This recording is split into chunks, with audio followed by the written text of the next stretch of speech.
The views, information, or opinions expressed in this broadcast are solely those of the individuals involved and do not represent those of any other persons or entities. Furthermore, some of the activities discussed might be dangerous or illegal. Attempt them at your own risk.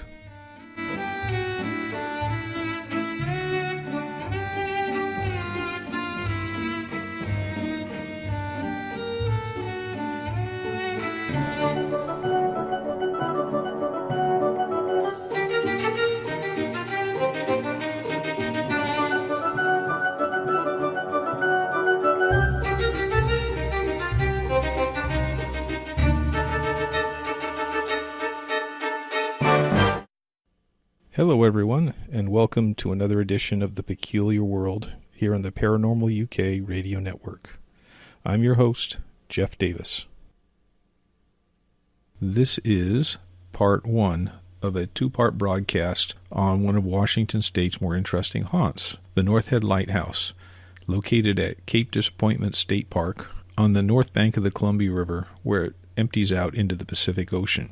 Over the years, people have reported various paranormal activity in the area. This includes spectral shipwrecks not too far from the lighthouse promontory, to a ghostly lighthouse keeper's wife who may have committed suicide, standing near the lighthouse where she fell or jumped to her death, to spirits within the head keeper's cottage, or the duplex where the two assistant keepers and their families lived. Some of you may have heard of the North Head Lighthouse in October 2018, when the television show Ghost Adventures visited as part of their four-part series, Graveyard of the Pacific. I was involved in that series as a historian, as well as helping find witnesses to some of the hauntings in and around the mouth of the Columbia River. One of the episodes highlighted the North Head Lighthouse. Next week, I will be interviewing my friend, Wendy Stanton Phillips, on her experiences in and around the North Head Lighthouse with Zak and the rest of the crew from Ghost Adventures. This week's broadcast is related to the weekend I spent with others at the same location this year in 2019. This podcast will be structurally different than most of my other productions because part of it has been recorded on location as well as my home studio, also known as my kitchen table. I apologize for the varying quality of the sound and a little bit of the volume up and down. When I interviewed my two fellow investigators, we were sitting in a large dining room with very high ceilings. This created a significant echo. Normally I would have been happier with lower ceilings, but seeing as there was a hibernating bat hanging from the ceiling corner, I was just as happy to have 10-foot high ceilings and might have added another foot or two just in case.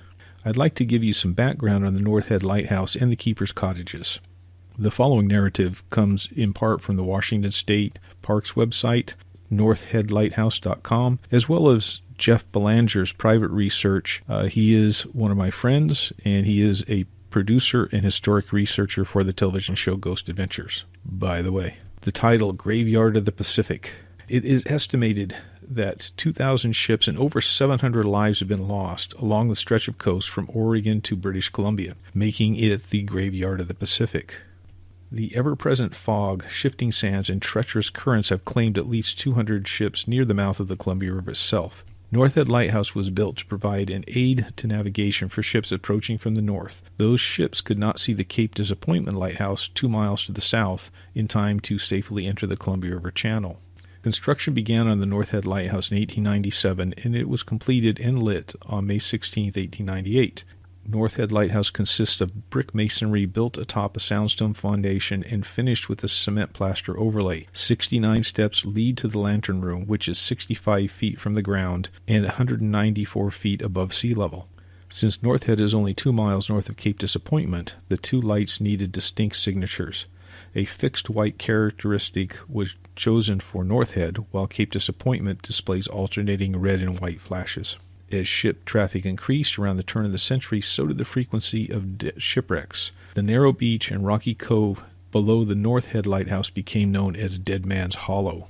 Dead Man's Hollow earned its name in 1853 when a ship called the Vandalia wrecked nearby, killing 9 people. Due to the natural currents of the ocean, their bodies washed up on the shore right in this small inlet by North Head. Now, it used to be much bigger, but there's been an erosion on the shore, and so it's not as pronounced as it used to be. And over the years, that same current carried many other bodies ashore in that very same area. The barkentine Vandalia in 1853 lost 9. In 1886, the Carrie B. Lake went down and 3 lives were lost. In 1913, the tanker Rosencrantz sunk and 33 people died. And it continues. For instance, in 1936, the freighter Iowa was caught in a 76-mile-per-hour gale. They put out an SOS, and the Coast Guard responded, but found only floating masts and posts. All 34 crew members died. And even in the age of GPS and satellites and all these other modern navigational aids, there are still wrecks. The motorcraft Mizpah went out in 1952, 2 lives lost, and the fishing vessel Midnight Express went down in 1981. You can go visit the Sailors Memorial, which is built in Astoria under the abutments of the Megler Bridge, to just get an idea about how dangerous this portion of the Pacific is. Now, the lighthouse keepers and their families had a remote and hard life. These days, you can drive to Astoria from Portland, Oregon in about 2 hours, and it'll take you maybe 45 minutes to navigate your way across the Megler Bridge and up the winding roads to the final parking lot and a path directly to the lighthouse. Of course, that's today. All the way up until, I'd say, the 1940s or 50s, it was not that easy to get there. And once you were up there, you planned to stay for quite a while. The first keeper at North Head was Alex Pisonin. Now, he was placed in charge of the lighthouse when it opened in May 16, 1898, and he continued working there all the way into the 1900s. He had a second assistant keeper by the name of Mabel E. Bretherton, and she was the only female keeper assigned to North Head Lighthouse, something of a rarity at any lighthouse station in those days, maybe even today if we still have full-time lighthouse keepers. Some people believe that the ghosts of Mr. and Mrs. Pisonin may haunt the keeper's cottage in the vicinity of the North Head Lighthouse itself, and here's why. Pisonin married Mary Watson in 1890, 2 years after arriving in North Head. In the spring of 1923, Keeper Pisonin took his wife to a doctor in Portland, Oregon, where she was diagnosed with melancholia. This is a condition marked by persistent depression and ill-founded fears, or what we would know today probably as clinical depression. The couple returned to North Head on June 8th, and the following morning Mary arose early and went for a walk with her dog Jerry. There is a newspaper account that I'm going to read about what happened in that morning. Mrs. A.K. Pisonin, wife of the keeper of the lighthouse at North Head, committed suicide early today, throwing herself over the cliffs in the front of the lighthouse. Mrs. Pisonin had been suffering from a nervous breakdown for weeks and was under a psychiatrist's care. She arose at 5 o'clock in the morning and went for a walk with her dog, which returned without her. Her husband went in search and found her coat and evidence of where she had leapt over the cliff into the ocean. The body has not been recovered, and searchers say they may have to use dynamite. Fortunately, they did not have to use dynamite. At extreme personal risk, second assistant keeper Frank Hammond recovered her body from the base of the cliff where the tide could carry it out to sea. Mary Pisonin was buried in Ilwaco, and when he passed away 2 years later, not long after retiring, he was interred next to his wife. Of course, there are questions about whether or not she really committed suicide. Mary had become a member of the Unity movement, known for faith-based healings, a few years before her death, and the night before she slipped down the cliff, she wrote a letter which included these words: "I see where I have been wrong in a great many ways, but please God, I will try and change and do better. I'm even going to try and do without my medicine and just pray I'll get better and better." Now, this is the day before. Some people take this as some kind of a statement that she would not have committed suicide because she was forward-looking. Other people take this as some kind of a defiant act, but come the morning, her mood changed and she did commit suicide. I don't know for sure. And that's why we come to places like this, looking for answers. This mystery does continue to the present day. And that is one of the many questions the Ghost Adventures crew asked, along with Wendy Stanton Phillips, my friend, and she will talk about this in part next week. Let me give you background on where we went, both for the show in 2018 as well as in March of 2019 for my investigation. I asked some friends if they wanted to participate in an investigation weekend, and several agreed. Although the lighthouse still functions to aid navigation, it's part of the Washington State's Cape Disappointment State Park. Several of the original buildings from the whole Keepers complex still exist, including 2 residences, and they're about a 5-minute walk from the lighthouse itself. One of these buildings is the head keeper's cottage, and there's a second building, a duplex, built for the 2 assistants and their families. The head keeper's cottage has 3 bedrooms, a living room, a dining room, and a full kitchen. Each of the duplex units in the assistant keeper's cottage had 3 bedrooms, but they're somewhat smaller in size than that main keeper's cottage. We stayed over the weekend of Friday, March 1st to the morning of March 3rd. As a group, we rented the main cottage and 1 unit of the assistant keeper's cottage. The other unit was not available due to renovation. We tried renting access to the lighthouse itself to go inside, but that was also under renovation and closed and fenced off. While there was electricity and water at the site, there was no internet, Wi-Fi, or satellite. That includes television reception, and most of us, even though we had our own cell phones, didn't get very good reception for phone calls, text messages, or voicemail. Now, if you want more information about the park and the North Head Lighthouse, please visit http://parks.state.wa.us and so on, or just Google Cape Disappointment State Park, and that should get you to their website. Over that weekend, we divided into groups in our quest for paranormal activity. The other group, those staying in the assistant keeper's cottage, believes they recorded large amounts of paranormal activity, both with scientific gizmos as well as intuitive or psychic impressions. Unfortunately, I was not able to interview everybody for this podcast. However, at the main keeper's cottage, I did an experiment with some friends, very small, very subtle, and it was not overly dramatic. We were trying for electronic voice phenomenon, and it's very subtle. And if you're really into ghost hunting, more than just peripherally watching the TV shows, I hope you find this interesting. If you are an investigator, scientific investigator, there are some subtleties here relating to more and more technology and electromagnetic radiation possibly affecting electronic voice phenomena attempts. So let's go to the EVP experiments and explain what we found. We are here now at the head keeper's cottage at North Head Lighthouse outside of Ilwaco, Washington, and this is the same place investigated by Ghost Adventures in October of 2018. So I'm your host, Jeff Davis, and I am here right now talking to fellow investigators, Marianne and Lauren, and they've requested, because they are in the Witness Protection Program and CIA operatives, that I not use their last names. So welcome, both of you. Hi, how you doing? Going to have to really boost this up. Oh, I'm sorry. Do you want me to say louder, to speak louder? Yeah, imagine you're yelling at him. Oh, so you don't want that. That's her normal talking. Okay, that was perfect. That was perfect volume. Oh, okay. Now, a little bit of background on you two, if you could. I thought you were gonna introduce us and give some sort of cool background, you were presenting Lauren. I thought being in the Witness Protection Program was enough introduction, but I am just not important enough for anyone to want to kill me, so I don't think I know. Okay. Having said that, this is odd. I can't hear myself now. Welcome to my world. So, you arrived last night. It was a Friday night. Yeah, late. We got here very late. Got off work late, so it took a little while to get out here. Yeah, and this is your first paranormal investigation, right? I don't know. I mean, it depends on what you define as a paranormal investigation. As a kid, I did a lot. Squirt guns full of fake holy water investigations, in our house. Because I grew up in a quite old house, actually, in Vancouver. And so this would be my first time with professionals who aren't carrying around squirt guns full of fake holy water. Instead, we're carrying around really expensive toys that don't have any holy water in them. That somehow makes me feel less secure. You kind of got introduced to everybody last night after you showed up. Mm-hmm.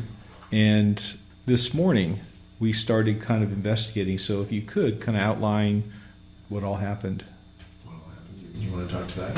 Well, we did some EVP sessions. I believe we did about 8 EVP sessions.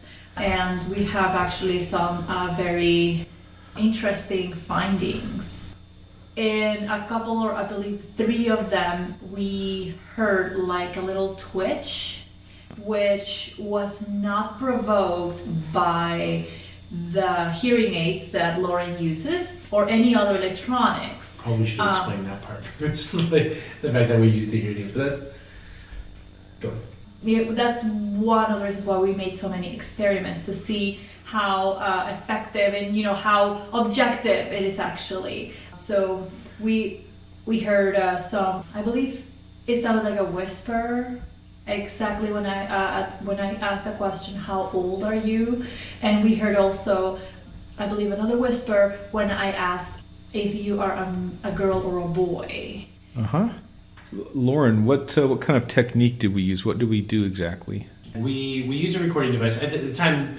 So I'm hard of hearing. I'm deaf in my left ear, and I'm hard of hearing in my right ear. And so of course I wear hearing aids. And so what I did for this experiment, just to kind of see, because I've always been interested to find out, because of the way hearing aids work, if it's possible for me to hear like an EVP live. So what we did is we went ahead and I turned up my hearing aids all the way. They have different settings on them, and I set them to their highest, their maximum bandwidth of bringing sound in. And we went ahead and turned on the recording device, and we started asking questions. We asked pretty simple questions, that could be answered in just a word or two, or a yes or a no. And we would give about 5 seconds in between each question. Each one of our EVPs was about 60 seconds long. And at one point, I began, my hearing aids have a feedback canceling feature on them. So after we'd ask questions, I would, that feedback, even though there's no noise, the feedback would come back. It would make the little noise that it makes when it's canceling out feedback. And what was interesting is when a couple of them, they lined up exactly with the little blip of noise we would hear, which sounded like feedback on the recording device itself, on the little tape recorder. Thanks. And I'll fill in a little more of the background. In my own paranormal investigation, everybody has different techniques. And so because Marianne and Lauren were stuck with me as their friendly native guide, what I do for an electronic voice phenomena, or EVP, is a lot of people will get an audio recorder, digital audio recorder, and they will walk around with it. And as they walk around with it, they record maybe for an hour or more.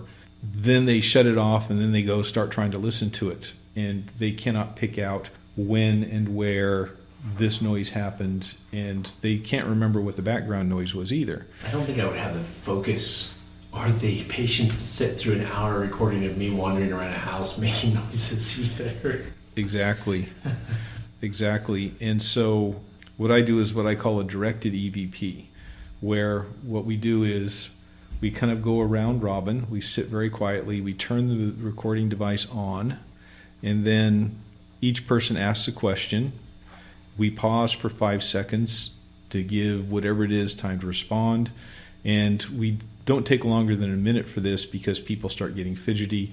We shut off the recorder, and then we put it into a loudspeaker and we play it back. And in this case, what happened, to kind of echo Lauren, was we got what sounded like feedback, but I've been using the same digital audio recorder and speaker for years, and we never had this happen before. And so that was what was kind of interesting to me and to them too. And that's when Lauren was talking about amping up his hearing aids. But then we said, well, what if it is a hearing aids? And then what do we do? We went ahead and shut off my hearing aids, which gave me several moments of silence. And then we also shut off, basically all the electronic devices that we had. And we attempted to see if that made a difference. And I mean, it seemed to, because at this point, I believe, if I'm remembering correctly, there was no feedback on the tape. Yeah. But then, of course, we said, okay, now let's see if we can recreate the first experiment, And we went ahead and turned everything back on. We amped my hearing aids up to the maximum. We turned on all the phones, and we actually even put them at one point near the recording device. And it was the same issue, or there was the same thing. There was nothing. So it didn't recreate the seemingly coincidental feedbacks to our questions. Because again, I don't know if we mentioned this, but like the feedback seemed to go, like we'd ask the question, a couple of seconds later, it would almost as if someone was in there pushing a small button saying, yeah, think of Spock, or not Spock, think of, what was his name in that old Star Trek movie or TV show. He was the one. He was in the little like wheelchair and he couldn't talk. Or anything. Captain Pike. Captain Pike. There we go. Yeah, I can't think of Captain beep. Pike. Like beep beep. Just it seemed like someone was doing that. Yeah, yeah. And when that happened, we were thinking perhaps that was your hearing aids causing that feedback. But then maybe again, the feedback. The protection for the feedback also was sending feedback to their guys. And it turned out to be not. And a couple times, when we were listening to the audio playback, when we got feedback, remember, we also had the tri-field electromagnetic field detector, and it would peg out when these noises were happening too. Yeah. We can never prove ghosts exist, at least at this point with this technology, but when you have one set of coincidences with one device and they coincide with the second, that really, to me, gives me pause for thought. Sure, yeah. I mean, me, I'm a pretty skeptical person. I believe in the possibility, but I don't know. I don't know what that is. It's just kind of funny to see happen. It was coincidental. I think just like anything else, we need further experimentation. 8 attempts is hardly a sufficient sample size for any kind of experimental modality, But it was interesting. Like I said, this is our first time. My first real professional time, so it's kind of exciting. Yeah. Do you think you're going to be going to other events or doing other paranormal stuff? I don't know. Are you going to keep inviting us? Yeah, I think I will. Absolutely, it is very interesting. This is something that I personally have been always interested in. So seeing something like that happening, it actually, in a way, reaffirms my beliefs, because I am not a skeptic. I actually believe in ghosts, and I'm looking for that answer, kind of reaffirming my beliefs. I wouldn't say I'm skeptical of the existence or the possible existence of ghosts. I'm skeptical in eyewitness accounts, even my own, as to the effect of how much of this, I work in the psychology field, and so sometimes we interpret things differently, and eyewitness account is not anywhere near the most reliable measure of anything, and so it's just interesting. Even your own memory can fool you in ways, and so for me, I'm always trying to question to the bottom of like, okay, what could have happened? Was it this? Was it that? Questioning myself and my own sanity, which is of course questionable in itself. Just about myself. Just ask my ex. Just kidding, Janine. Just you kidding. You wouldn't even have to ask an ex. You just talk to my wife now. You just listened to Lauren, Marianne, and myself talk about our EVP attempts. Next, I'm going to play you our first and second attempts. Normally, I don't give any kind of an explanation of what I think the sounds mean. That is one of my main complaints about television shows, where they state several times things like, "Oh man, you'll never believe it, but the ghost just said we're going to go to hell." And then you listen and you hear a buzzing sound or something indistinct, but you've already been pre-prejudiced into believing something or hearing what they heard. Now, in this case, I don't think we got a voice giving us life path directions to heaven or somewhere else. However, since you've gotten this far in the podcast, we already said it's mostly static, but I wanted to give you a chance to listen to that, and our one possible voice comment as well. I won't tell you what I think it says, but we'll let you make up your own minds.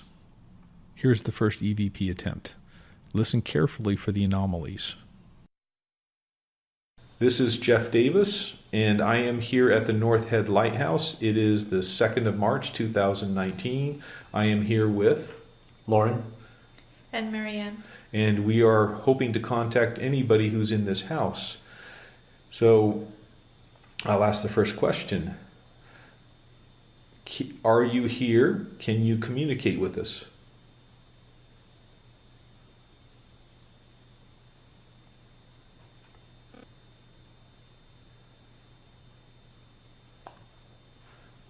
Are you a human or a demon?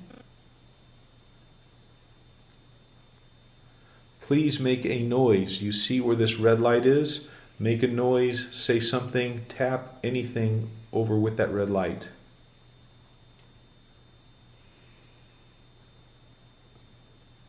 Are you happy? How old are you?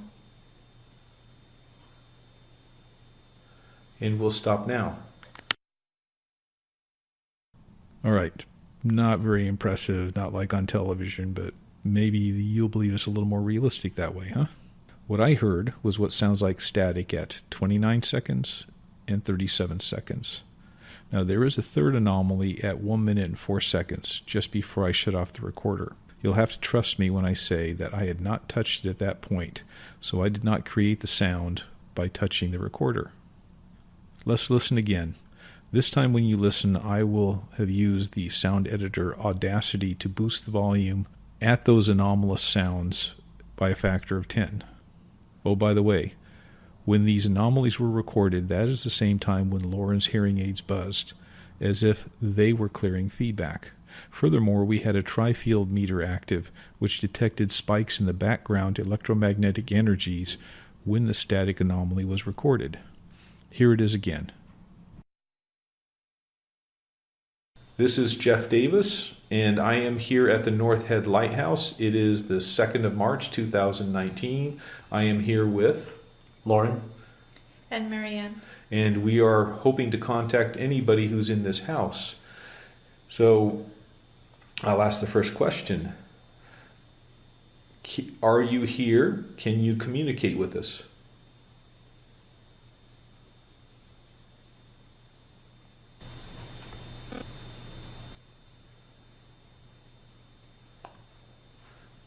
Are you a human or a demon?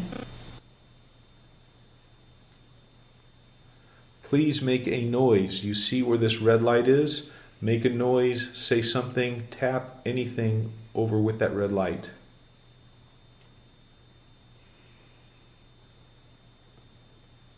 Are you happy?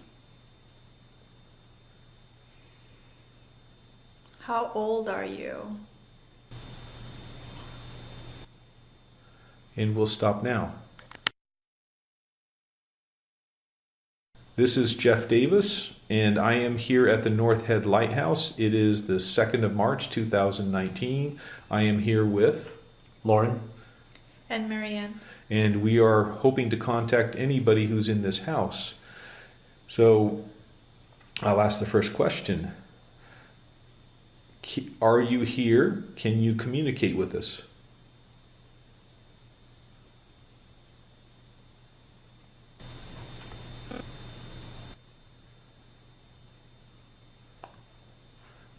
Are you a human or a demon? Please make a noise. You see where this red light is? Make a noise, say something, tap anything over with that red light.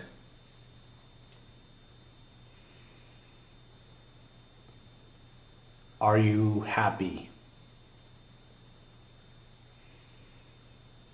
How old are you? And we'll stop now.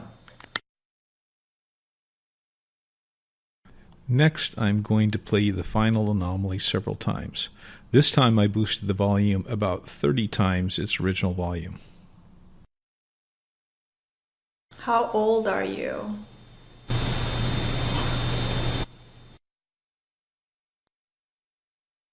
How old are you?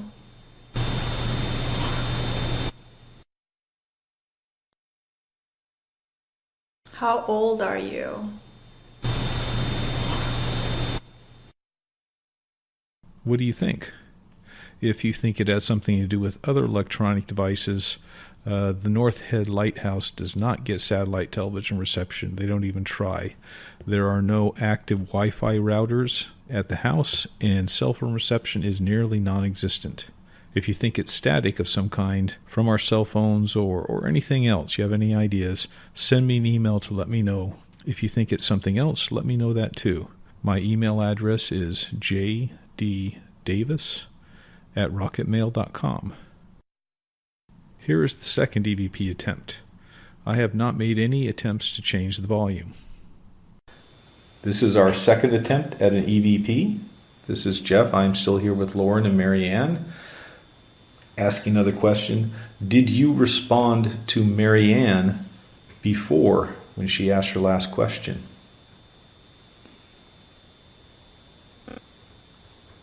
Can you do something outside speaking into the speaker to show us you're here?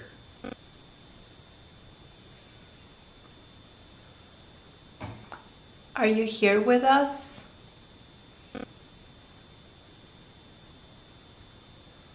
Did you make that static on the last recording?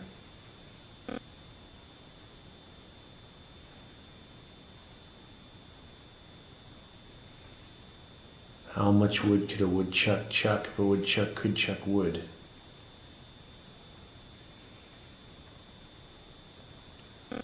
Can you pull on my hair?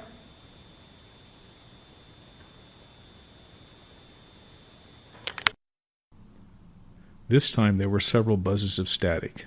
They appeared at 18 seconds, 26, 34, 43, and 58 seconds. There wasn't anything that sounded like a voice at all this time. Now, when we recorded this EVP attempt, we noted that the tri-field meter did move, correlating, that is, moving at the same time as the buzzing sound was recorded on the digital audio recorder. And this also correlated to Lauren's hearing aids going off. I am not sure if the tri-field meter went off each time, though. Here is the second EVP attempt again. This time I boosted all the anomalies by 10 times with Audacity. This is our second attempt at an EVP. This is Jeff. I'm still here with Lauren and Marianne. Asking another question. Did you respond to Marianne before when she asked her last question?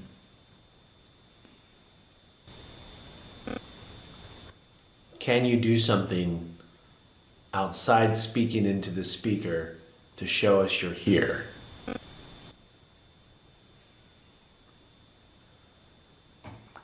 Are you here with us?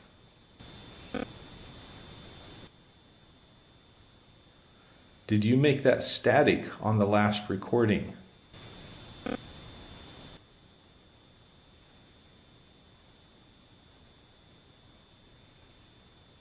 How much wood could a woodchuck chuck if a woodchuck could chuck wood?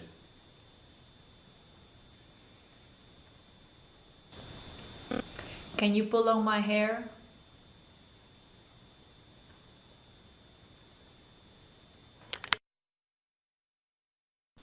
This is our second attempt at an EVP.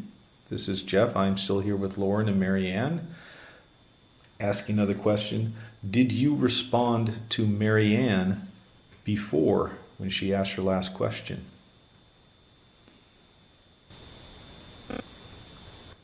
Can you do something outside speaking into the speaker to show us you're here?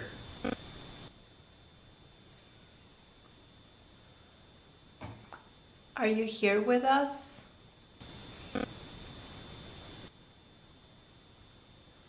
Did you make that static on the last recording?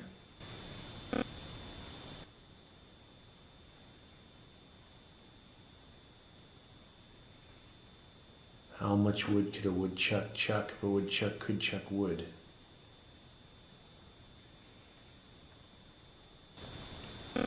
Can you pull on my hair?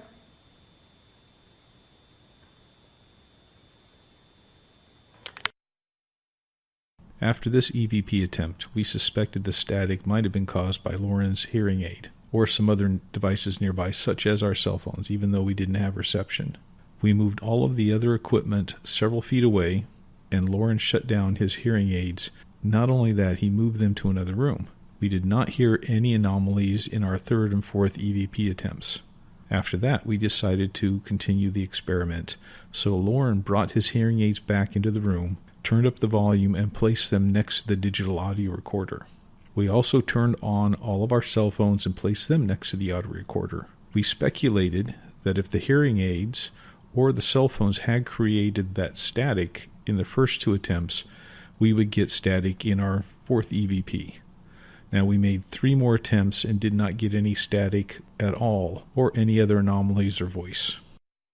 I hope you found that interesting, and it gives you some food for thought. Please consider the very rarity of anybody experimenting with somebody who is wearing hearing aids. I wonder if anyone has ever encountered that same situation as a natural phenomenon. I'd look forward to hearing from you about that. And now back to my conversation with Lauren and Marianne. Well, if you two are comfortable, would you like to share, if you remember the experience that caused you to even be curious about the paranormal, kind of share that experience? Yeah, I feel comfortable actually. I don't know, the seat's kind of hard. So, what made me very interested about the paranormal is one time, a long time ago, I am originally from Peru. So I was in Peru, and I was, my dad, he was in the army, so he came to visit us like once or twice a year. So the one time that he came to visit my family, he asked me for his glasses because he wanted to see my report card. So I went to the room, picked up his glasses, and passing, my house was quite big. There was the dining room, and then my grandma's bedroom on the right, and then my dad and my mom's room. It was ahead of me. The end of the room had a curtain, because it separated their room with the next house, which was actually, part of our property. So it gave them privacy. I was in the doorframe, I was there, and I saw this shadow. It looked like a male shadow wearing a suit, and he was picking something up from the floor. And I stayed there I felt like forever, and what it came to my head is like, I want to see this person, I want to see who this person is. So I turned the lights on, and then there was nothing there. Now that is the one experience I had, actually, me seeing something. Years later, my mom and my dad separated. They got divorced. My mom and my sister and I, we moved to another house. It was a very old house. And now my mom, she was having a party with her boyfriend. They were in the living room. I was in the dining room, which was the room right next to it, to the living room. And I was playing with my computer. And my mom's boyfriend, he was always a prankster. He always liked to scare me. And so I was playing with the computer. And then I felt something behind me, like sneaking up to scare me. And I just felt that for the longest time, until I screamed because I was so scared. It's like, or just yell at me or scare me already. And so I turned around and nobody was there. And then my mom turned around and said, "What happened? What was going on?" And I was like, "I thought Jose was there." And nobody was there. So those were the two experiences that I had. Made me very interested in this topic. So I really would like to know more about it. Okay, thanks. Now, Lauren, did you want to share one? Sure. I mean, in terms of things, I mean, honestly, in my limited experience of reality, really, there's been several situations in which my memory tells me that there was something supernatural taking place. That I can't, there's several instances in which I can't explain it away with any kind of rational undertaking. And so there's many of them. I mean, really, just as a young kid growing up in Portland and in Vancouver, of course, we live in a very dark, rainy, dreary, misty, mysterious, deep, impenetrable forest areas, especially when I was a kid, there's been a lot of development last decade or so. So it's hard to really pick one that I can say really kind of jolted me out. I mean, there was a situation in which what was done to me I can only really describe as kind of an exorcism from some family members of mine, my Hispanic side of the family, which are very superstitious side of the family. But I mean, I guess the thing that really stuck out to me the most, if I want to remember one of my stories that really stuck out to me the most, that is the most inexplicable one to me, that I can't easily explain away as possibilities, would be one when my brother and I were very young. We were living in Vancouver at the time, over off of Evergreen by where Crosley Allen Lanes is. And I don't know if you know, that's actually just up the street from Fort Vancouver, the barracks, and all those things, where my father was even based actually back in, I think, in the 70s or the 60s or something. He's very old, because he was like in his 20s. So, and it was a very interesting house, a very old house, whereas it's really only one bedroom, but the upstairs was converted, the attic was converted into a pair of bedrooms, very small and odd-shaped bedrooms, of course, because you don't have the square room. It's kind of a triangle, rectangle. You hit your head if you don't walk the right direction. And even in that house, actually, we found a musket barrel, 50 caliber musket barrel buried, and wow, the backyard, yeah. And when we called the manufacturing company on there, of course, I don't know, I didn't call them myself, my mother called them, said that the serial number was too old for them to look up in their current, let's say 1993, 1992 computers that they had at the time. But anyway, somewhere in there, I think it was probably 1990, 1992, 1993, I'm not sure where. I was probably like, I don't know, I want to say like 8, 9, 10 years old, without doing any quick math. And me and my brother were playing in my bedroom. We were playing Ninja Turtles or something like that. Ninja Turtles or G.I. Joe, I can't remember. Probably Ninja Turtles, is we were obsessed with those. Yeah, what is now a politically incorrect game. Ninja Turtles? Is Well, that politically Ninja- incorrect now? Are Are they ninja? They should. Are they should be shellless. They're Asian martial art instructed mutated reptiles, or mutated would probably be pretty offensive, right? Yeah, that's right. Okay. They're genetically altered. Challenged. Not challenged. We can't say challenged, but genetically altered Asian martial art instructed reptiles. Well, that sounds pretty judgmental. With human cognitive faculties. I think No. you're being judgmental now. I don't know. They don't exist, and I don't know that we have a population in the world that actually can identify with their genetic makeup. Well, if we post this on Facebook, we'll get a response. Well, I'm glad we're leaving out my name, although probably everyone will be able to recognize me. They're like, oh, that's the one guy named Lauren who is deaf in one ear and hard of hearing in the other. They're like, yeah, we know him. But anyway, back to that story. I was sitting there, and my brother was close to the door.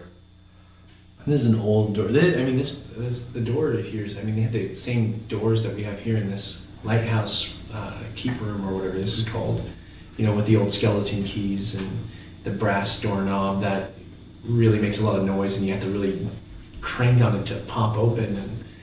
And also with the swelling and everything like that, sometimes it would get jammed on you. So I always kept it open because I was very afraid of getting locked in there, like I had been at one point. And there's just this feeling you get.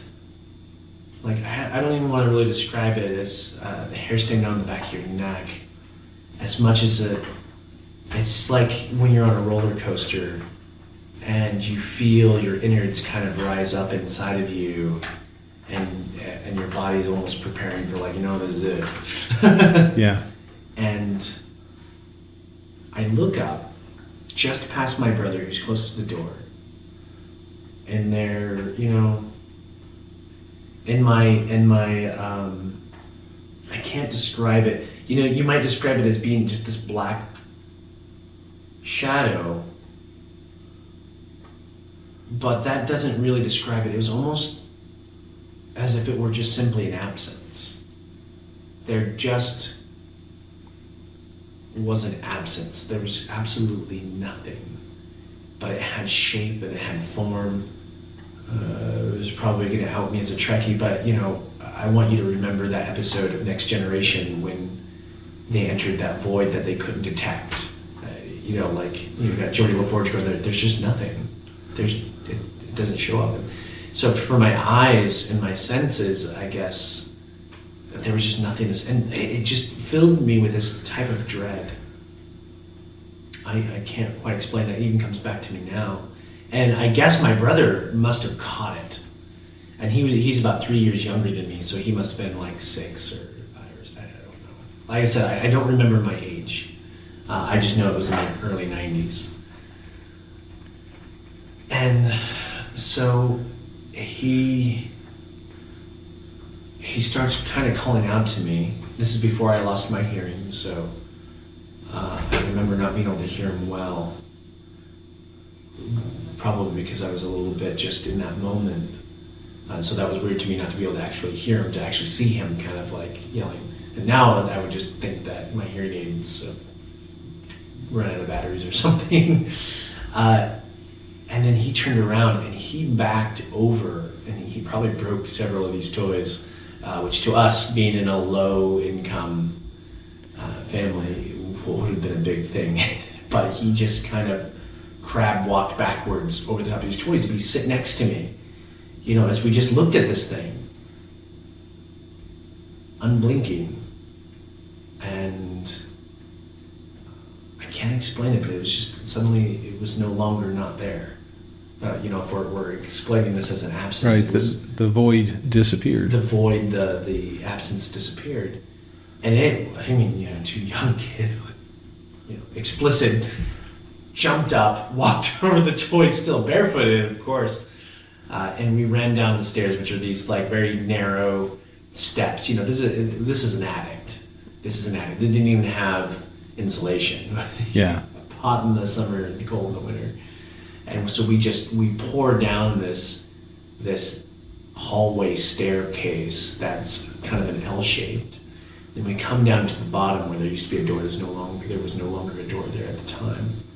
And we start to go across what was then kind of a weird dining room. No, not dining room, but yeah, that's dining room's where you eat, right? Not the kitchen. Okay, that's separate from the kitchen. And all of a sudden, it's almost as if we just got hit with some sort of like stun gun, because it just like a deer caught in the headlight. That heart just jumped again. You know, the innards just kind of welled up into your chest cavity once again. And we just look over to the right, and there's this nothingness, this absence again, and we couldn't move. You know, it's like those stories you hear about sleep paralysis. And we could, and then suddenly, just as soon as it was there, it was gone again. We left the house, and we stayed out until my parents came home, and that was probably like 11, 12 at night, you know, because they worked. They both worked, and they both worked late often. So yeah, and I would say that was a very memorable moment in the idea of paranormal, you know, parapsychology, whatever you call it, paranormal kind of like event that really sticks in my mind. It sticks in, you know, I mean, even now I can kind of feel a twinge of that, that gut feeling that jumps into you when just reliving it in my mind. Yeah, that was one that really pushed me into believing a little bit that in the possibility. Yeah, about the only thing I can say first is wow. Yeah. Oh, there's more. I mean, I could tell stories all night. I seem to, for being a skeptic, I seem to have a lot of experiences I can't explain away that really seem to not only grip me when I tell them, but they grip my wife or anyone else I tell. They usually ask me to stop. They're very intense, actually. Yeah. It's about the other thing is kind of interesting that it's been this long and you're finally now reaching out and investigating, trying to actively make sense out of it. I tried when I was younger. When I was like 20, when I was like 19, 20, actually 18, when I first entered into college, I worked at the library of my college. I was on my own at the time, and it was the only really way for me to make money and go to school. They allowed me to study and everything while I was there, and I really started reading into it. They have an encyclopedia of occultism and parapsychology, which I have downloaded onto my iPad. It was a book that was probably about 8 to 9 inches thick. It's a lovely book over there at Canal Library at Clark College. And at the time I was really looking into parapsychology and occultism as a major study. Unfortunately, I didn't find any viable way. I didn't have backing to go to school. First one in my immediate family to ever go to school, really, to even graduate high school on time or anything. So I did a lot of looking around at different things. So I wasn't able to follow that dream, but it's always been an interest of mine, just because it's something that I can't grasp. My wife can attest that I love to talk about physics, and I love to talk about the scientific method, and I love to talk about all these different things on how the world really works. And there's this huge things in my life that I've tried to apply those to, and I can't readily explain away, and I'm ready for someone to help me with that, if it is possible to disprove them, because some of them have scared me profoundly over time. Sometimes the paranormal experience, my first investigation kind of in the field was at the Vancouver Barracks, in the Barracks Hospital. Yeah. And as this was in the 1990s, and there were no TV shows to tell you how to do it. There were only a handful just the X-Files. Yeah. A handful of books, not very good how-to books. Yeah. And the way I tell people about this was, we arrived there, and it was sort of like being invited to go to a picnic and being told that there is a hike up the hill, up Vancouver Hill afterward, and it's a little foggy. You arrive there, you get there, you get out of your car, you start walking up the gentle slope of the hill, and then all of a sudden the clouds clear and you see you're actually facing an 18,000 foot peak as far as the supernatural activity of what happened to us. Yeah.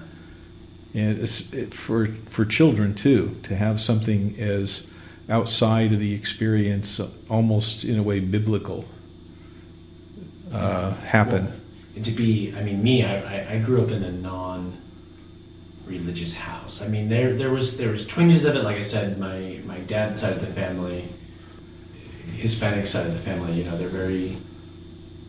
One of them was, I think, a preacher somewhere or a minister. I don't know. I did not grow up within any church, any idea of what really. There's probably a God kind of idea, but there's nothing we're doing about it or connecting with really about it.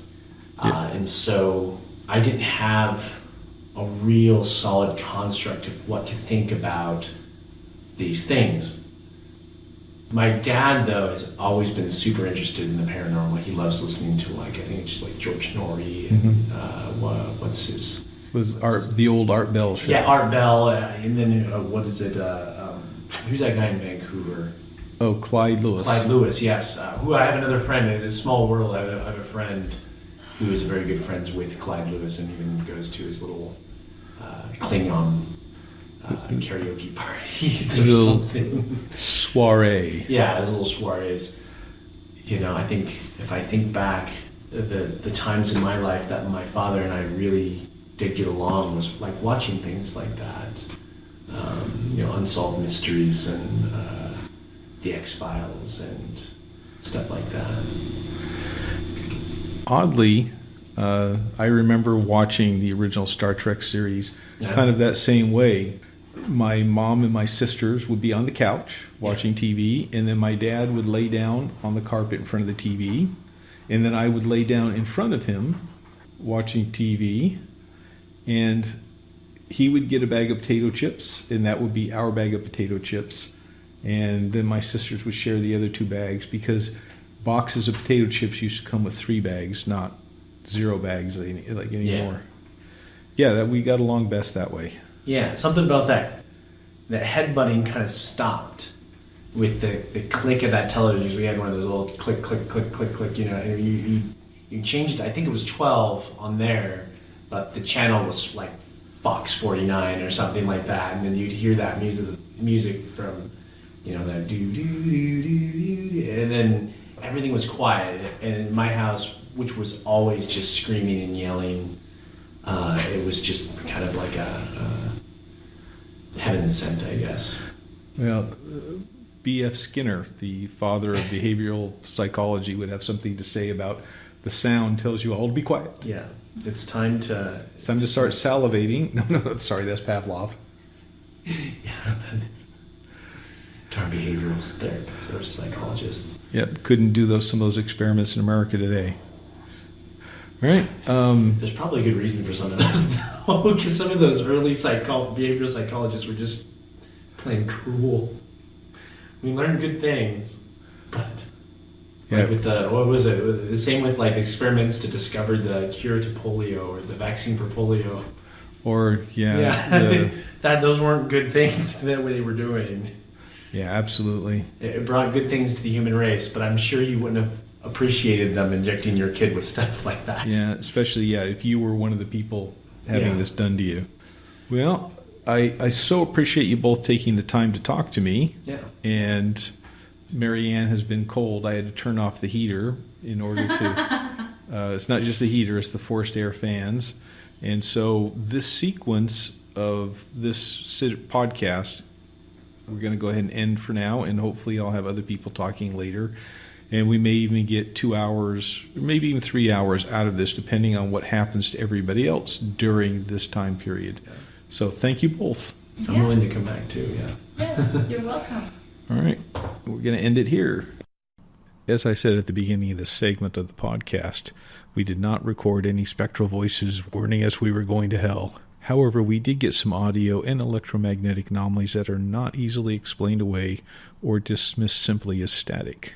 It's worth going back again. If you're at all interested or intrigued by the graveyard of the Pacific, not just the North Head Lighthouse, but other locations, please tune in next week. I'll be interviewing my friend, Wendy Stanton Phillips. She was the guest clairvoyant for the Ghost Adventures when they visited the North Head Lighthouse. So we'll be able to talk a little bit about her experiences.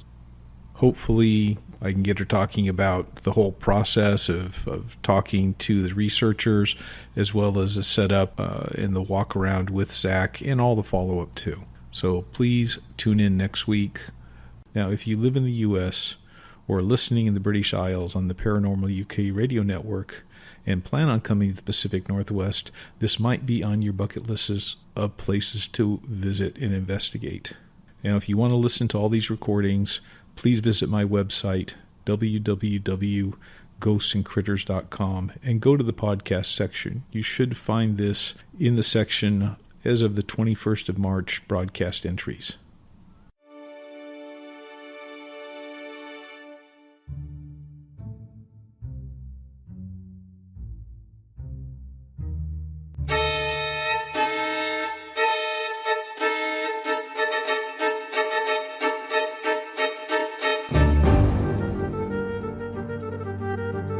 Our theme music has been Dance Macabre by Camille Saint-Saëns, performed by Kevin MacLeod, www.incompetech.com, licensed under Creative Commons by Attribution 3.0. Thank you for listening to The Peculiar World here on the Paranormal UK Radio Network.